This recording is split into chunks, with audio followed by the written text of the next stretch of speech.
Good morning, everybody. Happy Monday. It is cold outside. Oh my God, it's cold. We're going to have a bit of a snowstorm the next few days, so looking forward to that first major snow. Anyways, it was it's been pretty chill. I haven't really had too much stuff going on. Just do what I do. And I was up early this morning, but I had to take care of some stuff this morning. But yeah, that video I did on Sunday regarding the cancer patient and then the talking about the genocide and then talking about the other subject matter that's in my last video. I get a few people like trolls who do not understand the pain sequence. And they are in the remedies market, the holistic market, and have very, I would say, like black and white, which I completely understand, black and white perceptions of how you characterize pain and what it means, and then what you should do when you have pain. And so that comes from a very, I would say, yeah, it's a very simplistic, allopathic, holistic way of dealing with trauma from the past, present, and future. Because here's the thing, there is original trauma, okay, which could have happened 500 years ago, and you've inherited those epigenetics, and then they get expressed in different disabilities. And then there is the chain reaction traumas. Those are the therapies that get applied to manage the pain from past, present, and future issues. So you can have original trauma even in your lifetime, okay? Original trauma is when you get into a car accident and you suffer some kind of damage, of which then you have to go get triage, and then you go and apply different therapies to manage the pain, okay? So original trauma can happen a million years ago, and it also could happen during your lifetime, as well as during your parents' lifetime, and they pass those genetics then on to you, okay? And then the chain reaction traumas are the therapies, every single therapy, drug therapy, sports therapy, yoga therapy, sauna therapy, physical therapy, spiritual therapy, chakra therapy, hormone therapy, holistic detox therapy. If you have to go see a holistic, allopathic, homeopathic, spiritual guide, that is a therapy that does also create chain reaction traumas. Okay, so why would you say that? Why would Jillian say that when someone applies a therapy to an original trauma, it causes chain reaction trauma? Well, because of the chemistry. See, the body is not going to discriminate when it gets an action and a reaction. Okay, the body doesn't discriminate, but what discriminates is man and medicine and therapy. Those are discriminatory practices. So when you are practicing therapy and you're practicing indefinite discrimination, then no questions right now, Rhonda. Okay, you can ask the question, I'm not going to answer right away.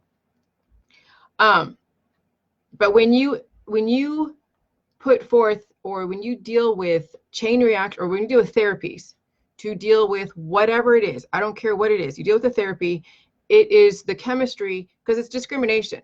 When you practice discrimination, you are practicing something that you're trying to funnel or tunnel and only deal with that one thing, but then what people fail to realize is everything is connected.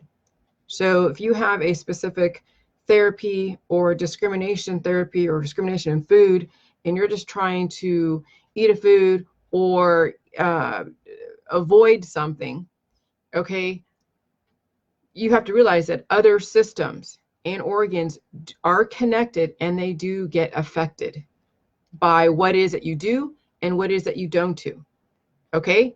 And so now it's more than just being reactive with the wrong chemistry and being proactive with the wrong chemistry.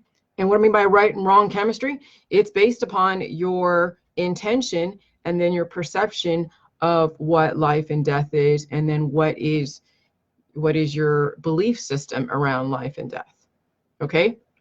And so understanding chemistry and biochemistry, intent and outcome and specific measurable results, is paramount when you are trying to understand how to heal the body in a pro-life way. Because people will apply therapies and think that when they mitigate pain and disappear it, that it's healing or it's healed. Well, people on the J juice that don't experience pain, like I'm on the J juice, and the only time I experience any kind of symptoms is when I go from one environment to another, or the seasons change and the body's trying to adapt, but I don't get those major symptoms. Okay? So what are the major symptoms? That's the flu, that's the cold, that is bronchitis. Okay? So when somebody is going from fall to winter or summer to fall, and it's flu season, that's the body trying to adapt. It is a indicator that it's weak, and it really needs to work its ass off to try to help you adapt. And that's when it releases any excess minerals and prohormones and fatty acids and amino acids, okay, and bacteria. So, but when you're on the J juice, you're not going to be revisiting all of the traumas that you've ever experienced in your lifetime and even way past, because you have fixed the weaknesses, okay? And so at some point when you apply the right chemistry, there is going to be no pain unless you're going into aggressive environments. But that's the thing. The pain is healing from the original trauma, chain reaction trauma and all that, doesn't understand timetables. So if you're not applying the right chemistry and actually healing from the past traumas, and even 500 years ago to even 10 years ago, then it means that you're not applying the right chemistry and the right nutrients to then keep you going indefinitely. And then what happens is the weaknesses that you already have from past, present, and future too will become bigger weaknesses. They'll spread, and that's what they call cancer, that's what they call autoimmune disorders, what they call all the different diagnosable diseases, because everything is connected. When you have one weakness somewhere, okay, you'll have other weaknesses everywhere. Like when you see one roach, okay, when you see one roach, you know there's a million roaches somewhere in the background. When you have to take something, or you're trying to mitigate a pain or trying to dry up all this mucus, like I get mucus, right? But I don't need to take anything for it. I just blow it out and it's gone, it's done with. I get mucus once a day as just a regular, my body going through the adaptation process of processing the food supply and everything from the day before. And then if I do go outside, I'll blow my nose, or if I do, go to different environments, I'll blow my nose, but that's it. But if you are taking something for a sickness, then you know that there are other weaknesses in your body. So any kind of symptom that you feel that you need to be taking a pill, powder, supplement, detox, whatever the case may be, okay, there's other weaknesses in the body. If you have any kind of discrimination, political persuasion that is very aggressive to where you feel like somebody is harming you or harming your country, there's things that you can control, and other things you don't know what you can control. And so knowing what you can control is part of understanding the balance of all the different, the balance of all your hormones, the balance of society, balance of the environment, the balance of everything. But anyways, I'm kind of going off on a tangent here. What I'm trying to get across here is that correlation doesn't mean causation. Because you have a food that gives you inflammation, it doesn't mean the food is poisonous. It may be poisonous to you because it's bringing up inflammatory hormones like the prostaglandin hormone to help you heal. Well, why would your body try to heal from a tomato? Because you have an imbalance, you have an allergy, you have a weakness. Okay, so that's when you have to know that not only chemistry and biochemistry, and then what is food and what is not food. Then also too, if you don't even know what food is and what not food is or whatever, then you have to look at the FDA and the USDA. Is it approved? Okay, is it an approved food or it's a fruit and vegetable? So then, okay, so now you're dealing with symptoms. You're eating foods like meat and milk and whatever, and it's making you act adversely, but it's a food, so it's not poisonous really per se. It's not like Drano. Then you have to ask yourself what else is going on in the background. Well, you have imbalances and you have the traumas that your body never corrected. And then this is where then the whole thing with the J juice, why trolls go on my page, because they don't understand the pain is healing process. And so they think that correlation equals causation. You do the J juice, all these symptoms come up. They're like, oh my God, it's poisonous, but it's not poisonous, it's been tested. So if symptoms come up, okay, and you're taking a food, then maybe these symptoms are something that is actually normal. Because if everybody's experiencing some kind of symptom in some way, taking the J juice, then maybe the symptoms are the normal way of the body trying to heal. And some people have enough minerals to be able to patch up their issues and able to live another day, but you see them aggressively decaying. Or they are going to die from the symptoms because they don't have enough minerals. They're depleted in the nutrients. Okay, so this is where the trolls and the naysayers don't understand chemistry, because they're automatically always coming from the correlation equals causation, which then feeds into the anti-vax crowd, the anti-meat crowd, the anti-processed food crowd, the anti-nightshades crowd, the anti-milk crowd. This is where those crowds come into play, because they do correlation equals causation. That means that meat and milk and processed food is poisonous. And then this is where people impose their belief systems onto everybody, not taking into account that maybe they have some major imbalances. And so with the whole thing with the J juice, says J juice doesn't discriminate. It's a food. It has all of the necessary components that balance out the body, and it heals. And then, yes, symptoms will come up universally. The type, well, it depends upon what traumas you've ever experienced in the past, present, and future.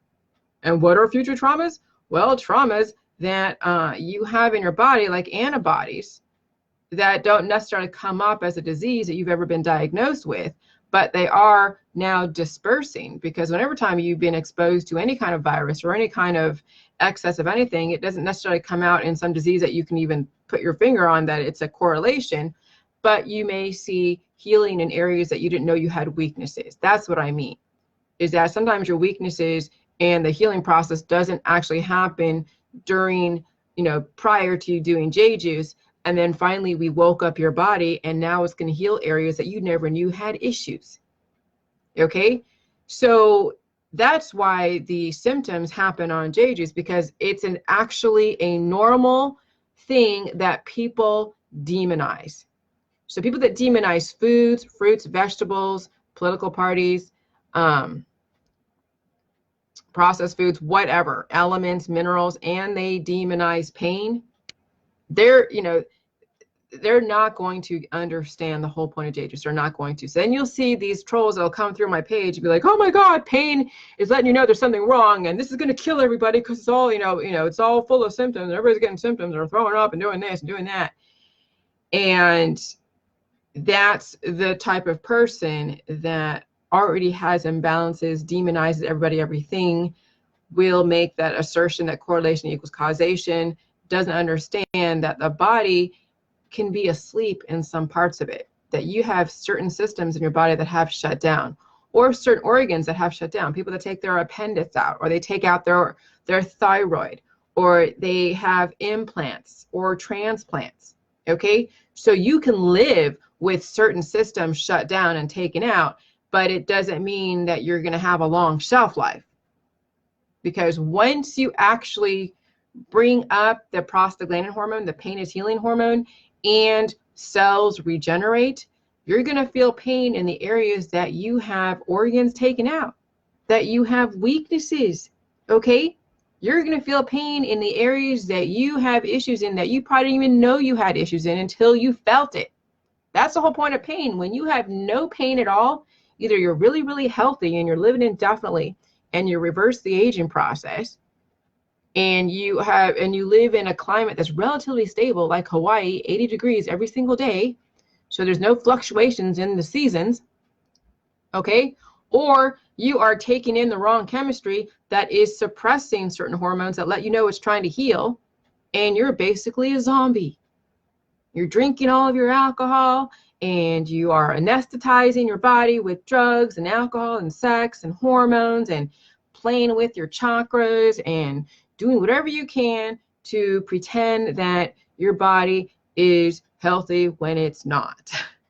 And a lot of you exhibit those characteristics. You think you just have, well, some of you believe that people should die. So you're just kind of living like there is nothing is going to stop you, you know, and you don't care. You'll go out with a bang. And that's how your generation was raised.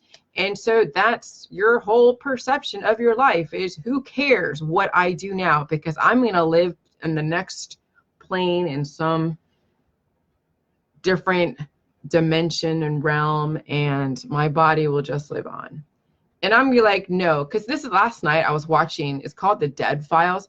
So here's the thing, I'm so interested in these ghost shows on the Travel Channel, The Dead Files, and even celebrity dead stuff, whatever. But there is this kid that he's in this house that's full of just negative energy. Like, there was a lot of murders that happened and a lot of history that happened. And this family lived in this house, and it seems like the elderly and the children seem to be the most sensitive to malevolent spirits. And it's because it's the weakness, they're either degrading or they're developing, and you have chemistry, your biochemistry is just way out of whack. And so some kids and some elderly, and even some people who are not elderly, like just really, immunocompromised or have major imbalances in their biochemistry, they can see spirits. They can see dead people. Well, how can they see that? And what is it? Well, it's just it's a kindred spirit. It's a similar biochemistry. And I'm glad I never had that biochemistry, because I don't think I would be able to sleep or whatever. That'd be just insane. I would be so scared. Oh my God. But this kid was mentioning that he would get migraines in one of the bedrooms that he was sleeping in.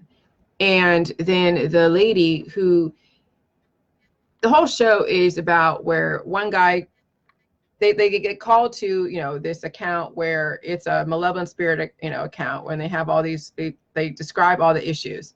And then the guy goes in first and gets the history of the house, gets the whole full background, gets everything.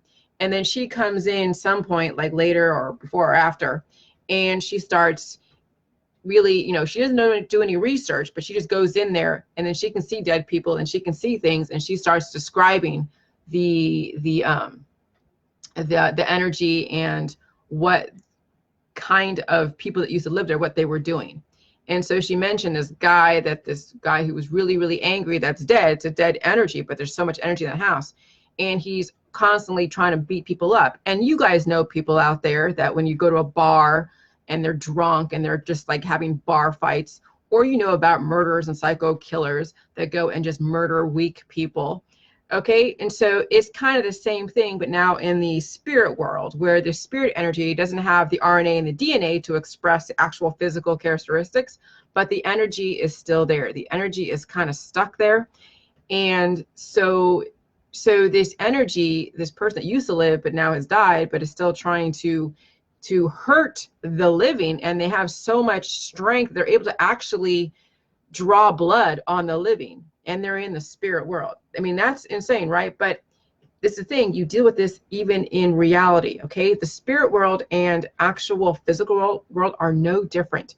but similar biochemistries can kind of reach back and forth in between the two, which I'm glad I don't have that ability. I don't want that ability. Well, anyways, the kid was saying that he was getting major migraines. And so the guy was asking, well, when he was interviewing the kid, he was saying, well, what does it feel like? And the guy was saying, it feels like two hands are pressing up against the side of my head and squeezing. And I'm like, you know, that reminds me, like migraines and the sickness in all different parts of the body that I'm mentioning, the whole viruses and the ghosts, and viruses are ghosts missing the RNA and the DNA. I'm thinking everybody that has some kind of cancer, disease, and chronic illness is being plagued by the negative spirits out there that are still acting out their predominant biochemistry that came to surface.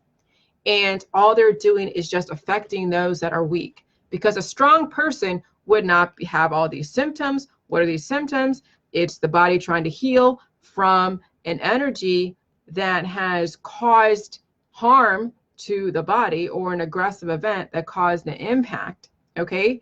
And then there's a weakness. And so what are these? So it's like people are balancing forces. So are spirits, so are viruses. So spirits, viruses, people, animals, plants, everything are balancing forces. It's like we're all connected, but it's based upon what biochemistry that's most predominant, or what hormone is most predominant, and the type of biochemistry. And then there's the chemistry in any kind of group setting.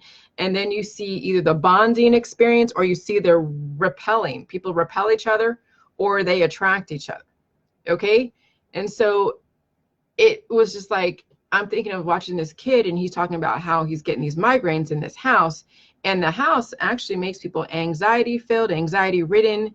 And, you know, I mean, would I walk into a haunted house? Would I feel that same energy? I might feel some energy, like anything. When you walk into an aggressive environment, when you walk into like a huge group dynamic where it's like a crowd, like a concert, you start feeling the high of the hormones, and then your body is then going to get triggered, and that adrenaline comes up, because now you're feeling that major force. Because when you go to a concert, it's like a rock concert, that's major adrenaline. That's a spirit.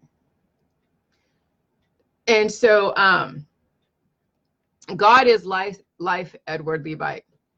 And so, yeah, absolutely. God is life. So everybody is spiritual.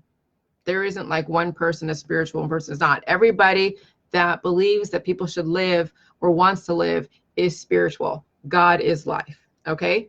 So no matter what, when you walk into a crowded room with people that are watching a football game, or people that are watching a concert that's full of adrenaline, okay, you're going to get that hormone come to surface. It's going to trigger a hormone for then people to start doing, you know, moshing and slam dancing and whatever. Or when you go into a funeral and everyone's just so sober and so melancholic and so like depressed and just really, then you take that on and that comes to surface. Or when you go into a room where everyone's full of love, and they're all about love, and then you get caught up in that. Or when people are dealing with anxiety and dealing with cathartic experiences like landmark education, when people are trying to deal with traumas from the past, and they're sharing all their experiences of why it is they're doing landmark, and people are crying and people are like screaming and all this other stuff. Those hormones come to surface. So that's no different than walking into a house that has so much energy. It's like walking into a concert, a funeral, or some kind of like self-help group. So, Edward Levite, Edward, chill out with the questions, okay? All right, chill out. I'm trying to get a point across here. Religion, spirituality, and science, all the same thing. There is no difference. It's how people characterize life and death. So if you are pro-life, then you are pro-God, pro-Allah, pro-Buddha, pro-life, okay? And if you believe people should die, then those hormone imbalances, such as those on the spirit world that have died, okay, they're either full of love, because you'll get spirits that are full of love, and you'll get spirits who are full of hate, hate, hate, and death and destruction. Okay, so life and death are actually two sides of the same coin. However, which do you want to be on, the life side or the death side? That's really, it's black and white. And so with the whole Jilly Juice is that you are actually bringing in the chemistry that is going to put you on a life trajectory versus a death trajectory. Because what's a death trajectory? When certain hormones that support the death trajectory are at the surface. And that's all the love, love, love, the hate, hate, hate, and the depressed people in our society. And when someone passes away and they have a very aggressive energy in love, love, love, or hate, hate, hate, or depression and sadness, that leaves an energy mark in a house if it was that intense when they were alive at the time of their death. And that's no different than any time you walk into a family, you walk into a room that's full of people with predominant hormones that are coming to surface. When you walk into a group setting or a group on Facebook and they're all full of hate and demonizing, people have that come to surface. All the activists, okay, they bring to surface all of the specific hormones, and then people, then it doesn't shut off, you know, in a correct way. And so they're living off of these hormones until they pass away. And then it leaves an indelible mark in the physical world. And then they are looping, because people loop right now, people are loop right now, even in the physical world, they will still loop in the spirit world, because the spirits and the viruses and the data and all of that are all basically humans missing the DNA and the RNA. That's all. And the biochemistry, the hormones, is what gives us the energy, and then which hormones are most present. And so when you're on the J juice, your life hormones are going to be most present. The healing hormones, the pain, if you're ever going from one adaptation to another, but if you're very, very strong, the pain is not going to be hardly anything. But if you're very weak and you're trying to adapt, then yes, the pain sequence is going to be very, very insane. And some people will apply the wrong chemistry and then take them further down the death trajectory, bringing up hormones like love, love, love, or hate, hate, hate, and or anesthetize themselves, or then feel depressed. And then this is when people die. So, so there's nobody evil. It's just imbalances. And then when you see, humans have a way of justifying why people die. Humans have a way of justifying why they demonize and discriminate against their fellow man. Okay, if the government wanted to kill us all, we wouldn't have 7 billion people on this planet. Okay.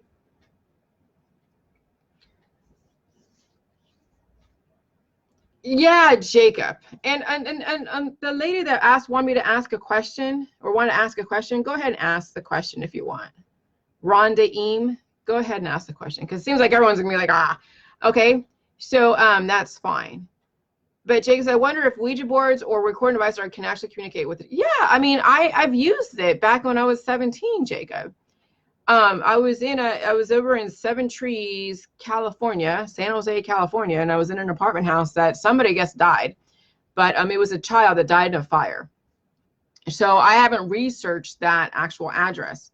But myself and a friend of mine, we were doing the Ouija board and all of that. And it does work. It does work. But it's dangerous. And yes, I was going through some interesting times in my teens and my 20s. And so I wouldn't put it past anything that I had any kind of negative entity attached to me that then created all of my disease. Okay. And so, you're right. Yes. The Ouija boards and recording devices, can be conjured up. Now, relative to your strength will be whether or not they can attach to you, or you're able to release them. And so if you're healthy on the J juice, the salt and the nutrients and the lactic acid and the pro hormones are going to then strengthen your weaknesses. So no malevolent a force. And that's even in physical world. When you are very healthy, you will draw boundaries. You're not going to entertain all the people that are full of hate, that are full of discrimination, that are full of angst and depression. You are going to separate yourself. I mean, you will love them from afar, but they're not going to be right immediately into your world trying to bring you down to their level. You will know how to set your boundaries. And that's the same thing when you are dealing with, because there's spirits in this house. We saw one like a week ago when it was coming through when I was talking about the naturopathics. Okay.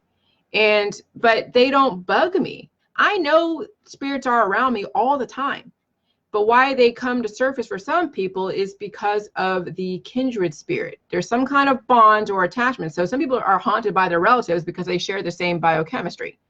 Others seem to have a very similar biochemistry to some of these malevolent spirits, and they're weak. And so these spirits do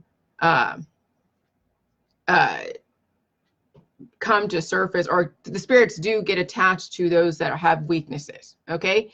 And so Rhonda goes, I was diagnosed with low thyroid while I was in a horrible relationship. Do you think the stress of that could bring it help bring it to the surface? Yeah, anytime you're in some kind of stress, doesn't matter what it is, it does weaken areas of your body that already had sustained weaknesses. And so, yeah, I mean, any kind of stress, whatever it is, does weaken parts of your body. And so this is where the Jade Juice can help support you while you are going through your healing process. And then you will then make different choices and you'll vet out who is really imbalanced so you don't get into those situations again, because pain lets you know not to do something again.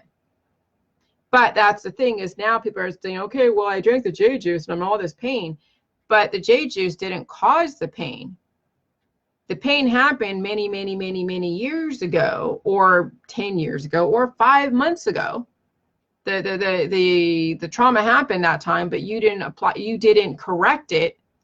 And so then what happens is it shapeshifts and turns into something else, into another disease, because when people get traumas and they don't deal with it correctly, they suppress the healing process, and then that trauma will then shapeshift and then turn into another disease. It finds a different part of the body to go and let you know something's wrong. And if you already sustained weaknesses, it's like the weaknesses attract the trauma in your body that's never resolved. And then it becomes a chain reaction of then chain reaction traumas. And then the Jade Juice says, okay, now we're finally going to heal, but you have no idea what trauma happened at what point, but you know something happened that was never resolved. And now you have to deal with it all at once, or in stages when you're doing the Jade Juice. Okay. And that's some deep, deep stuff, because we're so used to doing the whole correlation equals causation. We're so used to that. And that is what we deal with when it comes to the naysayers that don't understand the Jade Juice, is they're so used to correlation equals causation, and that's it. But it goes deeper than that. It's much bigger than that.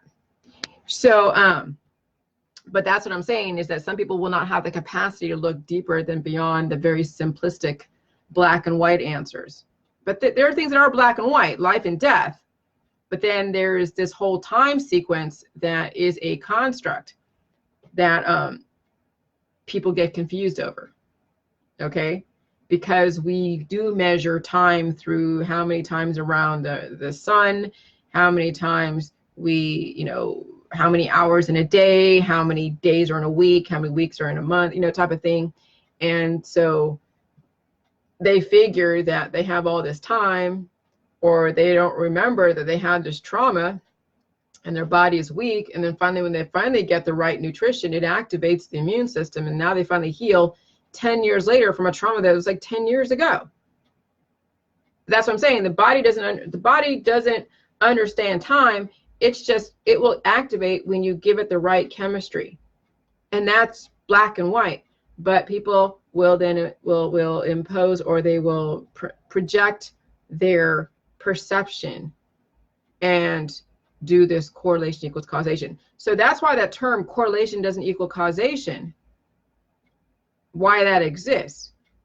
Because when people die, it's not necessarily from the actual drug that they took. It's not having to do with the actual food that they ate or the drink that they drank at the time of their death. It was a whole major combination of so many factors that they don't even know or remember every single factor that led up to their death.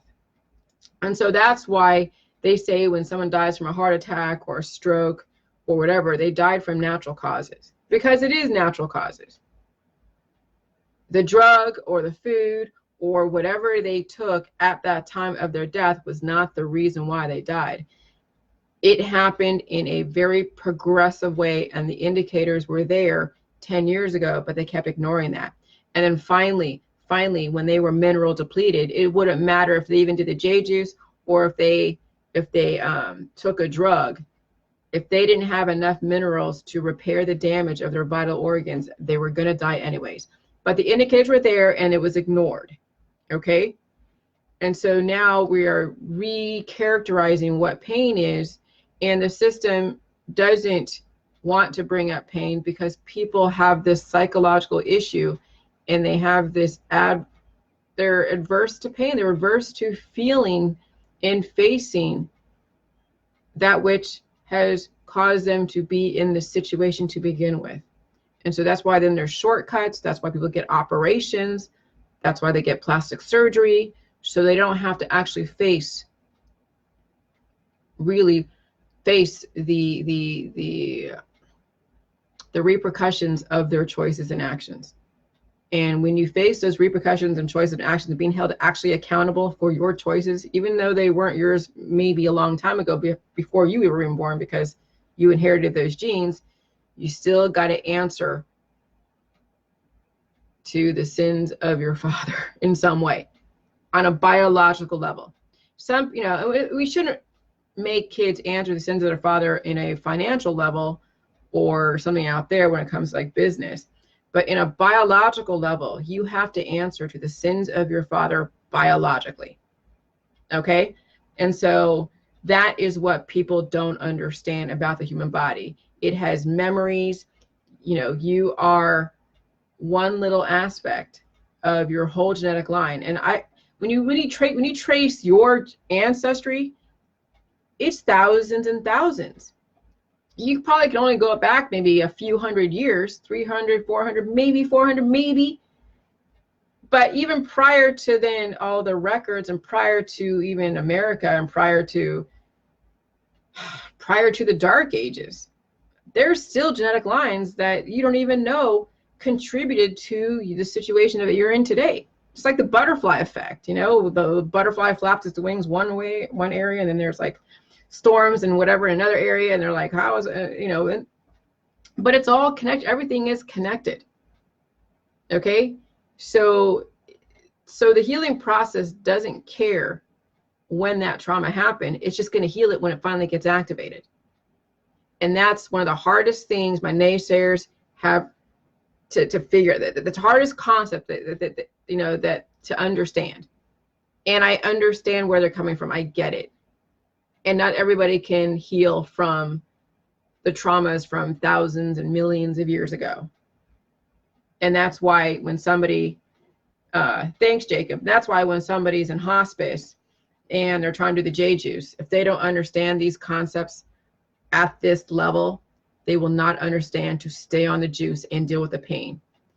And it's just going to be inevitable that they will pass away. And they wouldn't pass away from the J juice or even the prescription drug. It's just all the factors that led up to it and the indicators that were ignored many years ago when they were first diagnosed. Those were indicators, and they kept applying the wrong chemistry. They kept applying the cannabis. They kept applying the kombucha, the apple cider vinegar, the pills, powder supplements, the therapies, all of the chakra stuff, and whatever it is that is new and trendy out there in the holistic, allopathic, spiritual world. Okay? And so that's why you guys need to get on this now, when you can understand and you have time and you have enough margin in your life that you're not like some people who are at the top of their game and have a lot of mineral depletion, but it hasn't really exhibited itself yet. They're going to have a harder time trying to now divert their energy because that money is good. They're at the top of their game. They do not want to take themselves out of that game. But when the bottom does fall out, you better have a plan. Cut your expenses, know how to live very minimally so you can take time to heal and accumulate the right resources, the mineral reserves in your body, so that way you can keep producing. It's diverting your energy, so now you bring the minerals to you, but you better have enough money to afford the minerals in the pink Himalayan salt and the cabbage and the water, and then have enough electricity in your house to keep a stable temperature to then induce the fermentation process. And then you got to heal. And that's where the biggest issue is with a lot of people is they don't want to take the time for their body to heal because it's easier to take a drug or go to their job and be amazing, which is great. But if you're not taking care of your body, the bottom will fall out. It's just a matter of time. Okay? And so these are the indicators. Every single diagnosis you guys have is an indicator. And if you apply the wrong chemistry, then you're investing in something that's going to give you very little return on your investment. When you invest in J juice, it's going to give you a huge return on your investment, and you didn't spend a whole lot of money. But you got to spend time to understand this.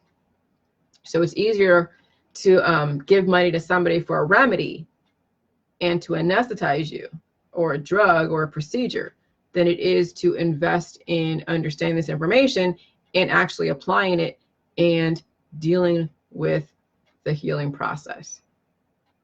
Okay? And so either way, you pay now or pay later. You're going to pay through your healing process or through money, but here's the thing. The end result is you either on a life trajectory or on a death trajectory. You have only two absolutes in this world. And time is just a social construct. Okay? So some of you don't have a lot of time, but you have a lot of insurance. And some of you are very lucky. You have very good genes and have a lot of very dense minerals in your bones that if you have to divert resources in your body, you can do that. And some people are very rich in their minerals in their body. Some people are mineral rich in their bank account. They're able to divert resources from one to another so you can still live, right? And then there are other people that have so many minerals in their body that when they have a pain in their mouth and they're taking the salt water, which, okay, to rinse out their mouth, and it activates the prostaglandin hormones, then go and take resources from the bones, and you have enough minerals in your bones and in your hair, skin, and nails. But if you keep doing that without replacing the minerals and fixing the leaky gut, because the rate of malabsorption is progressively becoming faster and faster as you get older if you're not healing and sealing your body. So the rate of malabsorption actually is a systematic, progressive of the body not able to absorb the minerals, and so then it starts stealing minerals. So even though you're not absorbing the food supply like you should, some people have enough insurance in their body. So yesterday when I did that video about that cancer patient who was an Asian, Japanese American, slight build, and I juxtapositioned him next to a white guy with major muscles and major bone density, really, really tall. And that white guy went through 40 rounds of chemo, and then the Asian guy who has pancreatic cancer went through 12 rounds of chemo. He did not have enough mineral reserves to handle that therapy. And so some of you don't know exactly what you bring to the table. So whatever therapies you apply, whatever it is, I don't care what it is, you are rolling the dice. And that's one of the biggest concepts. It's very hard for a lot of people to understand.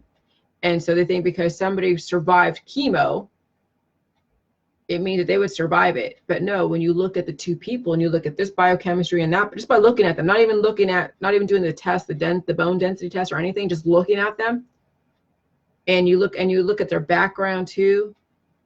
But just by looking at them, you can kind of see, okay, this person would probably survive the 40 rounds of chemo, and this person would die within and it happened. And it sucks to watch. But chemo isn't bad if you have enough insurance in your body. But once you do chemo, you better be doing the JJs at the same time. Because if anything, if you're trying to stop the programming of those cancer cells, okay, which is the whole point of chemo, then you better be refilling your reserves and fixing the weaknesses. You got to do the JJs and the chemo at the same time. You got to deal with the pain.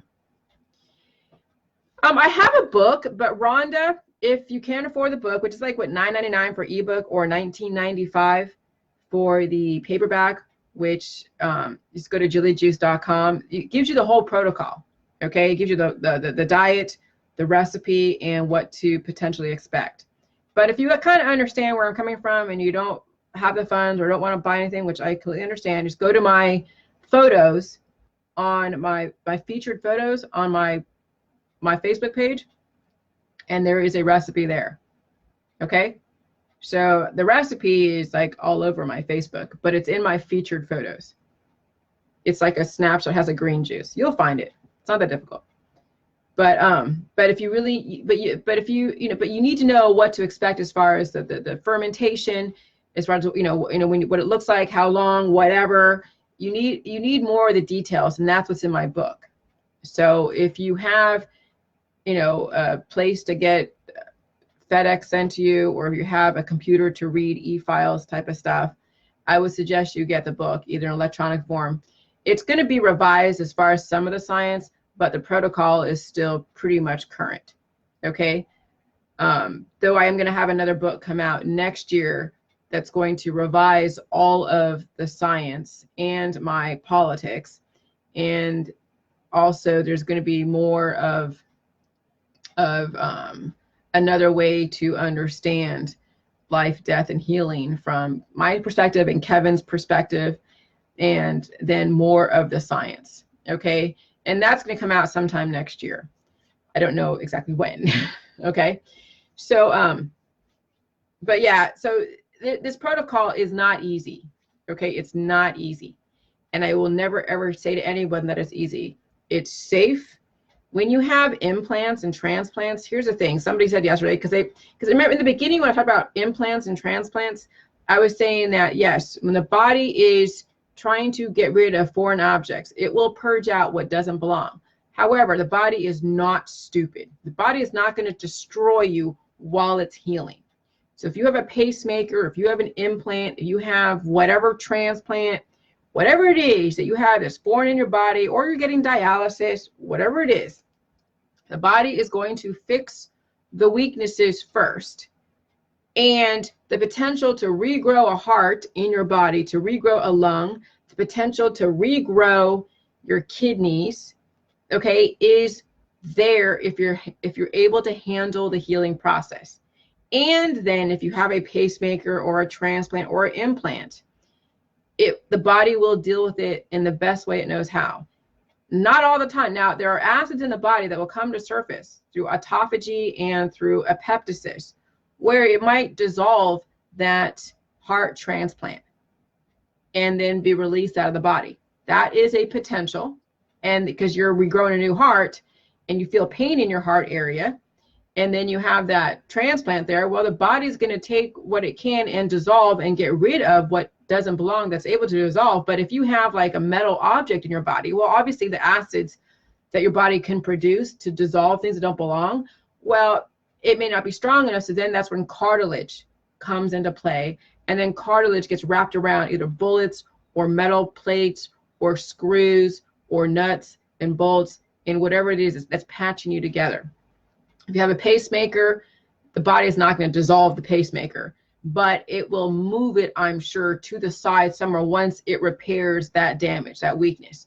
So the body is not just going to purge out foreign objects just like, extemporaneously without putting in the proper measures, the proper backups, so it doesn't destroy you, because the body wants to heal. But it will find alternative things. It will find different ways to give you a backup while it's healing. And some people have the allopathic backup, which is the pacemakers and the stents and the screws and all that stuff. But if a body can get traumatized in utero or be traumatized out there where you have your legs shot off in war, or where you have amputations for whatever reason, and the body is still living, because it can find ways to compensate for those weaknesses. The body's desire to live and thrive is so much more than some people's ability to understand the body's ability. Okay. And so no matter what, you do the J juice, you have implants, transplants, pacemakers, whatever. Do the J juice. At some point, when you have no more pain in that area, but yet you still have that lump of where that screw is, or the screw comes out in your butt, okay, fine, that's great. But just say you have like a big, large stent in your arm. Well, the body is not going to dissolve that stent.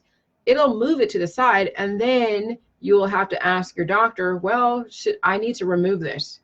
And the doctor will do x-rays and say, oh, wow, your ligaments or whatever it is that you have that stent in your body for, it is just not needed anymore because you already have now that the repair was done. And then you and your doctor will make that decision. I have never had anyone tell me that it happened for them, but remember, this is very new. Not everybody understands the pain sequence, and they think that, you know, they can't do the J juice because they have all these things in our body. And no, I'm gonna say, no, J juice is a food. It's not poisonous. It's a food. Okay, pain is healing. J juice is a food. Pain is healing. There's no reason to discriminate against J juice, no matter what state your body is in. If you can handle the pain, do it. If you can't handle the pain, then you shouldn't be doing this anyways. If you think that no one should live beyond 100 and something years old, and you don't want to take anything that could potentially do that, then you will do whatever you do. You won't even entertain my information because it's not in your beliefs, not even in your purview. So it would not be something that you would ever do. Okay? But if you think the body can repair itself and it has an intelligence, just like you have an intelligence, then you will understand that cell regeneration can happen at the most deepest level, and that is organ regeneration, limb regeneration. But why we haven't had people give that testimony yet? Because pain is involved, and people think that they're special, that the J juice won't help them, can't help them, and they've already created their own barriers against this, and that's okay. It isn't meant for everybody, because everybody can handle the healing process because they're not strong enough. And that's nothing wrong with that. Not everybody's strong enough to handle intense things. But if you are strong enough and you believe that you should live for as long as you're able to give it what it needs, why not? Okay? So the J juice does not discriminate. All right, anyways, other than that, that's it. That's all I got right now. But this was some pretty, I mean, it's hard to discuss about pain, and correlation doesn't mean causation. Okay? And that the time from the original traumas could be like 500, 600 generations ago that you've inherited that you didn't even know you had, because you've accepted your disabilities or accepted your family history. And then you start healing and you're like, oh my God, I never had this before. Jillian is hurting me. No, you have issues that you didn't even know you had because they never came to surface during your lifetime. But at some point they will. Okay? So yeah. All right, you guys have a good day. Thanks for listening. Bye. And you're welcome, Rhonda.